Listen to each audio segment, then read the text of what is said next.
मैं हूँ विनीता। आप देख रहे हैं बीइंग पॉजिटिव विद विनीता। आज आपको एक छोटी सी सच्ची कहानी है, समझ लो, वो बताना चाहूँगी। एक 5-6 साल का बालक था, लड़का था।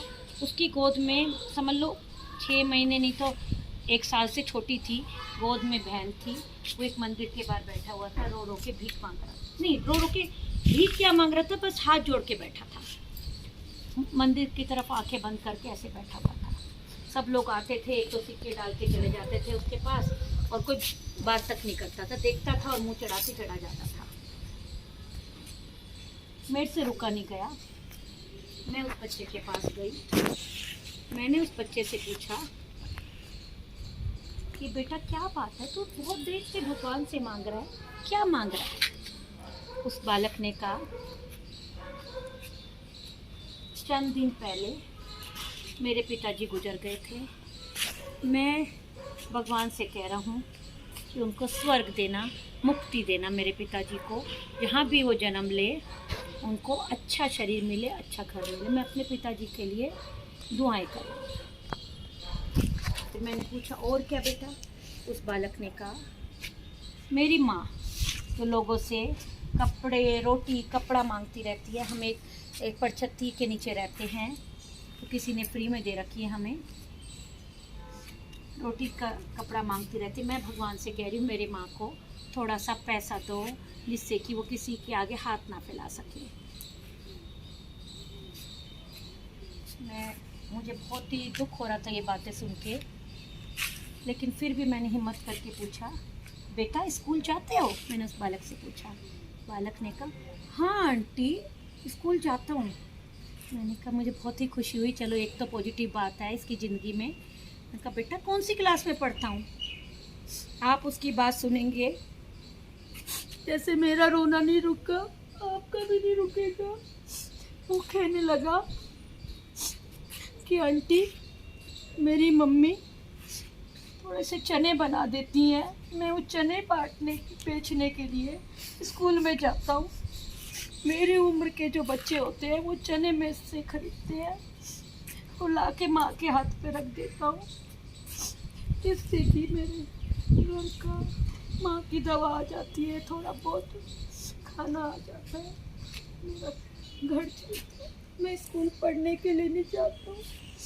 देखिए, बीच में एक बोलना चाहूँगी, अच्छे घर के बच्चे जिनको सब कुछ मिल रहा है वो पढ़ाई नहीं करते, ठुकरा रहे हैं। एक बालक जो पढ़ना चाहता है लेकिन स्कूल जाते हैं चने बेचने के लिए, अपने घर को चलाने के लिए। फिर उस बालक मैंने कहा, बेटा, मैंने अपने आंसू पोंछे क्योंकि मैं देख रही थी वो बच्चा भी रोने को हो रहा था। मैंने हिम्मत करके बोला, बेटा घर में खाना तो बनता है ना? उस बालक ने कहा कि आंटी जब खाना बनता है माँ झूठ बोलती है। मैंने कहा क्या? मैं जब खाना खा लेता हूँ, मैं उनसे खाते समय पूछता हूँ, माँ तूने खाना खा लिया? माँ कहती है हाँ मैं तो पहले से ही खा चुकी हूँ। माँ मेरे से झूठ बोलती है, मुझे पता है इतना ही आटा होता है कि मेरे लिए तो फुलके बन सके। अब मैं चाहता हूँ कि मैं थोड़ा बड़ा होके अपनी माँ के लिए, अपनी बहन के लिए कुछ कर सकूँ। बस इस मंदिर के बाहर बैठ के, रोज़ बैठ के यही दुआएं करता हूँ।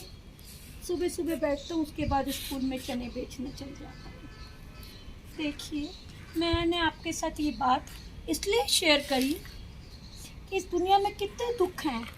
हमारे बच्चे जिनके पास सब सहूलियतें हैं, वो ना उस ऐशो आराम को हजम कर पा रहे हैं, रोज़ बदलते जा रहे हैं, बिगड़ रहे हैं। हमें गरीबों की तरफ देखना चाहिए, यथासंभव उनकी सहायता करनी चाहिए। अगर कोई पढ़ने वाला बच्चा हो तो उसको पढ़ाई के लिए समझाना चाहिए, हेल्प करनी चाहिए उसकी। देखिए, अगर हमने कहीं मंदिर, मस्जिद, गुरुद्वारे में एक बोरी चावल, एक बोरी आलू, मतलब कुछ भी चीज़ है दान करनी है, तो पहले प्लीज़ किसी गरीब की तरफ, किसी की झुग्गी झोपड़ी में, किसी दहलीज पर, किसी फुटपाथ पर जाके देख लीजिए। कि कोई भूखा नंगा तो नहीं सोया हुआ है। मंदिर मस्जिद गुरुद्वारे में तो बतेरा है। उस गरीब की जब दुआ निकलेगी, भगवान भी उसके चरणों में आके बैठ जाते हैं। गरीब की दुआ और बद्दुआ कुछ भी खाली नहीं जाती है। मैं आपको ये बताना चाहूँगी कि जितना हो सकता है असहाय गरीब की दुआएं लीजिए, उनका आशीष लीजिए, टूटे हुए घर को जोड़िए, गरीब बच्चों को अगर कोई बीमार है, हम बड़े बड़े चैरिटेबल हॉस्पिटल्स में दान देते हैं, ट्रस्टी बन जाते हैं लाखों करोड़ों देके कि इस फलाना हॉस्पिटल के हम ट्रस्टी हैं। नहीं, कोई बीमार है, किसी की माँ मरने वाली, उसको 100-200 रुपये दे के उसकी दवा ला दीजिए। वो सबसे बड़ा ट्रस्टी होना है। भगवान के गरीबों के ट्रस्टी बनिए, बड़े बड़े हॉस्पिटल के वो तो हम अपने नाम के लिए कर रहे हैं। ये करना बेकार है। नज़रों में चढ़ना इस समाज की क्या, इस दुनिया की क्या, उस परमात्मा की नज़रों में चढ़िए। आज नहीं तो कल, आज कोई बिस्तर पे लेटा है, कल को हम भी लेटे होंगे। क्योंकि हमारी शव यात्रा निकले तो उसमें सच्चे मन से कोई बोले कि राम राम सत्य है, राम राम सत्य है, कि हमारी पीठ पीछे बुराई ना हो। मरने के बाद हम सोचिए हम नाम कमा के जाएं सच्चा, ना कि हमारे कमर मोड़ते ही, हमारे प्राण निकलते ही लोग बुराई शुरू कर दे। ऐसे कर्म करिए, सच्चे नेक कर्म करिए जिससे कि सबकी दुआएं मिले।